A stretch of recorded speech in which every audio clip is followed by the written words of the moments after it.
അതിൽ അതിയായ സന്തോഷമുണ്ട്. എല്ലാ പോലീസ് അതോറിറ്റീസിൻ്റെയും പ്രോസിക്യൂഷൻ സാക്ഷികളുടെയും എല്ലാവരെയും സഹകരിച്ചിട്ടാണ് ഇത്ര വലിയൊരു വിധി ഉണ്ടാക്കാൻ പറ്റിയത്.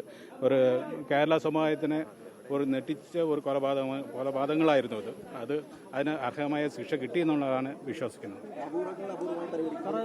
തീർച്ചയായും 100 പേജുകളോളം അതിനെ പറ്റിയിട്ട് ഒരു ഡിസ്കഷൻ നടത്തിയിട്ട് മാത്രമാണ് ഇത് ഒരു അറസ്റ്റ് കേസസിൽ പെടും എന്നുള്ളത് നിഗമനം എത്തിയിട്ടുള്ളത്. എല്ലാം പൂർണ്ണമായും തള്ളി. നമ്മൾ പറഞ്ഞ പ്രോസിക്യൂഷൻ പറഞ്ഞത് മുഴുവനായിട്ടും ഏറ്റെടുത്തിട്ടുള്ളതുമാണ്. കോടതിയിൽ നേരത്തെ പരിഗണിച്ചു. അതായത് എല്ലാ കാര്യങ്ങളും, അതായത് കുട്ടികളുടെ റീഹാബിലിറ്റേഷനും പ്രതിയുടെ സ്വഭാവ രീതിയും സംഭവങ്ങൾ നടത്തിയ രീതിയും പിന്നെ അയാൾക്ക് ഒരു റീമോഴ്സിനോ റീഹാബിലിറ്റേഷനോ യാതൊരു സ്കോപ്പില്ല എന്നും അതിനുകൂടാതെ അയാൾ കൽപ്പിച്ചുകൂട്ടി ചെയ്തതാണ് എന്നുള്ളതടക്കം കോൾഡ് ബ്ലഡഡ് മർഡർ ആണ് എന്നുള്ള അടക്കം കോടതി കണ്ടെത്തിയിട്ടുണ്ട്. ഒരു പ്രകോപനവും ഇല്ലാതെ ചെയ്തത്. നഷ്ടപരിഹാരം 20 ലക്ഷമാണ് കൊടുക്കാൻ പറഞ്ഞിട്ടുള്ളത്. സ്റ്റേറ്റിൻ്റെ അടുത്താണ് കൊടുക്കേണ്ടത്. കാരണം അയാൾക്ക് ഒരു പ്രോപ്പർട്ടിയും ഒന്നും ഇല്ലാത്തതുകൊണ്ട് സ്റ്റേറ്റ് അത് പരിഗണിക്കണം എന്നാണ് അങ്ങനെ ഒന്നും പറഞ്ഞിട്ടില്ല.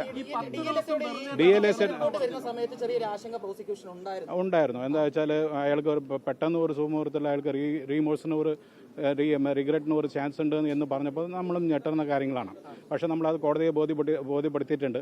അയാൾ 15-ാം തീയതി അത് കോടതി കണ്ടെത്തിയിട്ടുണ്ട്. 15-ാം തീയതി ഇവിടെ അയാൾ ഒന്നും പറയാത്ത ആൾ അതിനുശേഷം നമ്മൾ ഡെത്ത് പെനാൽറ്റി തന്നെ വേണമെന്ന് പറഞ്ഞ ശേഷമാണ് അയാൾക്ക് അങ്ങനെ ഒരു വീണ്ടും വിചാരം വന്നത് എന്നുള്ളത്. അപ്പോൾ അത് കോടതി അത് കാര്യമായിട്ട് എടുത്തില്ല.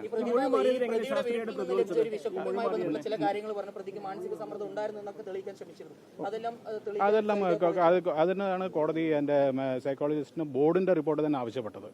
ആ ബോർഡിന്റെ റിപ്പോർട്ട് ആവശ്യപ്പെട്ട് അതിൽ ഇയാൾക്ക് യാതൊരു കുഴപ്പമില്ല എന്നുള്ളത് കണ്ടെത്തിയിട്ടുണ്ട്.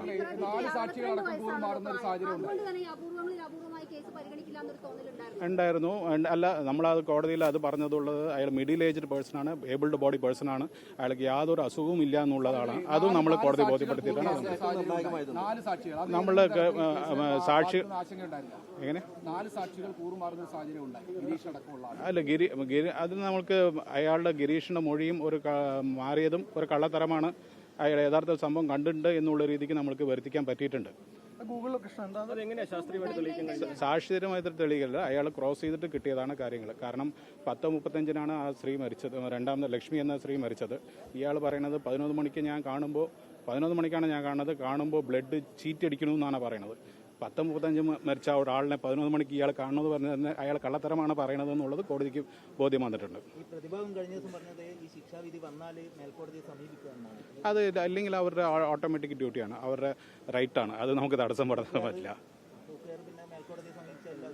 അല്ല, അതിനും അവിടെ ഉണ്ടല്ലോ, പ്രോസിക്യൂട്ടർമാരുണ്ട്, കാര്യങ്ങൾ എല്ലാ തെളിവുകളും പോലീസ് ആൾക്കാരുടെ എല്ലാവരെയും നല്ലോണം അപ്രീഷിയേറ്റ് ചെയ്തിട്ടാണ് ഈ വിധി വന്നിരിക്കുന്നത്. അത് പ്രത്യേകിച്ച് എടുത്ത് പറഞ്ഞിട്ടുണ്ട്. ഇൻവെസ്റ്റിഗേഷൻ ഓഫീസർ നന്നായിട്ട് ഒരുപാട് നല്ല എഫക്റ്റാണ്. മെയിൻ ഒരു ടീമായിട്ടാണ് നടന്നത്.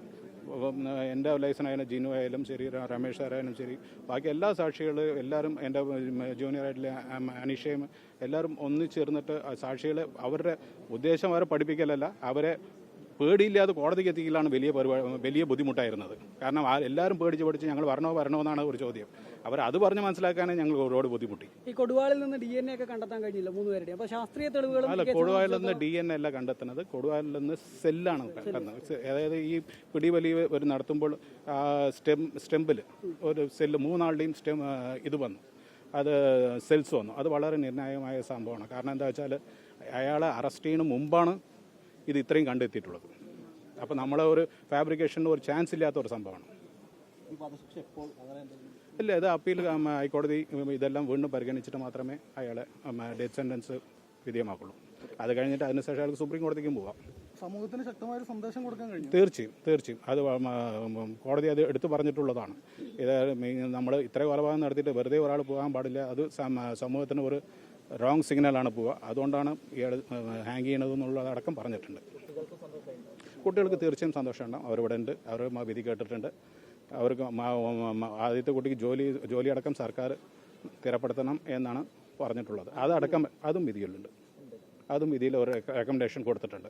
അതിന് പുറമെ ഇയാൾക്ക് എപ്പോഴെങ്കിലും എന്തെങ്കിലും ഒരു കാലഘട്ടങ്ങളിൽ ഏതെങ്കിലും അതോറിറ്റി, അതായത് ഗവൺമെൻറ്റോ കോടതിയോ പരോള് കൊടുക്കുകയാണെങ്കിൽ അടക്കം അതിന് എല്ലാ വിറ്റ്നസിനും സെക്യൂരിറ്റി കൊടുത്ത് മാത്രമേ ബാക്കി എന്തെങ്കിലും ചെയ്യാൻ പാടുള്ളൂ എന്നാണ് വിധി. ചാൻസ് ഇങ്ങനത്തുള്ള ചാൻസ് കോടതിയിലൊന്നും വരാളൊന്നും കൊടുക്കില്ല. സ്വാഭാവികമായിട്ട് ഏത് സർക്കാരും ചെയ്യാത്ത പണിയാണ് എൻ്റെ അറിവിൽ.